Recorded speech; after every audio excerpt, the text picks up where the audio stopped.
Ya,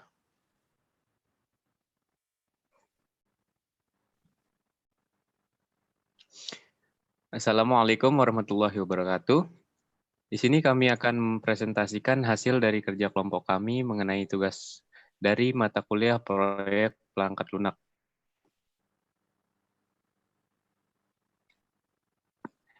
Dari referensi yang kami dapat, kami menggunakan judul perancangan sistem delivery untuk PT Jejaring Hijau Indonesia dengan arsitektur microservice.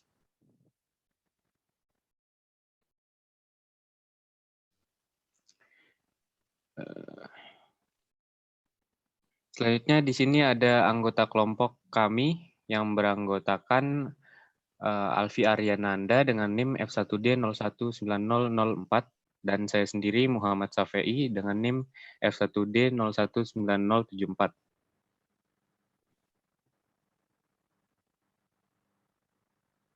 Berikutnya ada table of content.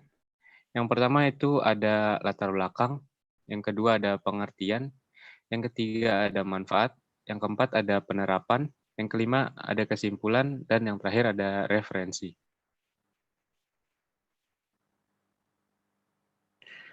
Oke, sekarang kita masuk ke pembahasan pertama, yaitu latar belakang.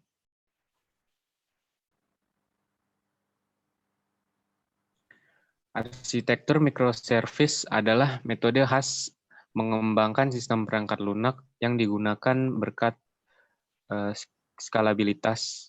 Layanan berkomunikasi satu sama lain tergantung pada kebutuhan aplikasi yang digunakan.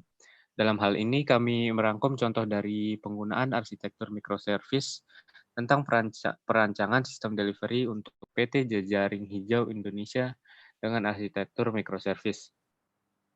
Aplikasi yang dibuat pada penelitian kali ini berhasil membantu petugas admin penjualan PT JHI untuk mengelola pengiriman.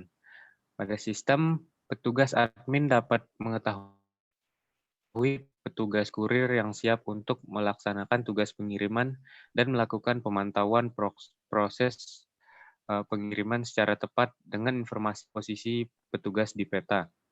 Dengan adanya aplikasi ini, petugas kurir juga memiliki fasilitas untuk mengetahui tugas yang diberikan, rute ke lokasi tujuan, dan mengetahui jumlah komisi yang didapatkan dari tugas yang berhasil diselesaikan. Jadi di aplikasi ini dibangun dengan teknologi microservice yang terbagi menjadi 4 bagian, yaitu ada bagian yang mengelola data petugas kurir, bagian pemberian tugas ke petugas kurir, bagian yang mencatat data agent atau merchant, dan bagian yang mencatat data dari pelanggan. Oke, yang selanjutnya pengertian. Microservice adalah suatu teknologi yang memecah belah sebuah aplikasi besar menjadi beberapa service yang lebih kecil. Yang ketiga ada manfaat. Penerapan microservice bermanfaat agar performa aplikasi dan database lebih optimal. Hal ini dikarenakan jumlah transaksi secara simultan dalam waktu yang sama kurang lebih 30-50 transaksi. Selanjutnya ada penerapan. Penerapan microservice. Sistem yang diusulkan pada penelitian ini menggunakan konsep microservice. Dengan konsep tersebut, maka sistem terbagi-bagi menjadi beberapa subsistem yang memiliki fungsi dan media penyimpanan data yang terpisah. Berikut ini desain arsitektur dari sistem yang diusulkan. Gambar di samping ini.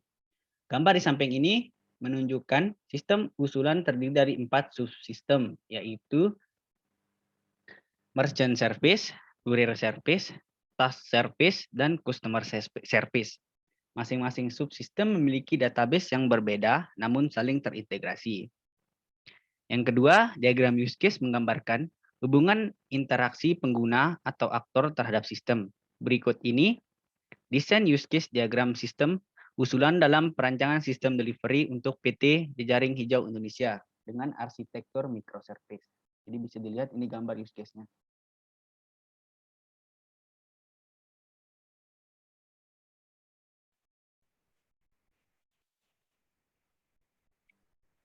Untuk kesimpulan akan dilanjutkan oleh VI. Selanjutnya ada kesimpulan.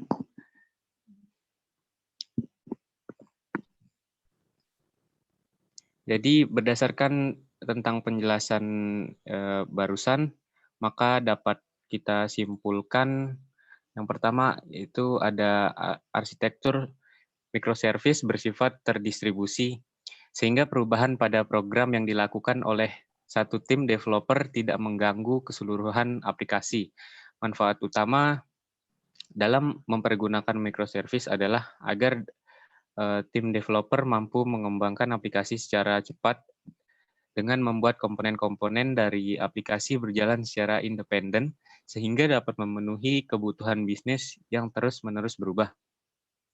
Yang kedua ada penanganan fungsi-fungsi aplikasi terbagi menjadi beberapa sistem sesuai dengan prinsip microservice, sehingga aplikasi dapat tetap berjalan meskipun ada bagian dari sistem yang tidak berjalan. Ya, untuk yang terakhir itu ada referensi. Nah, kami mengambil referensi dari link di sini. Mungkin bisa dicek. Oke, mungkin itu saja yang bisa kami sampaikan. Lebih kurangnya mohon maaf. Assalamualaikum warahmatullahi wabarakatuh.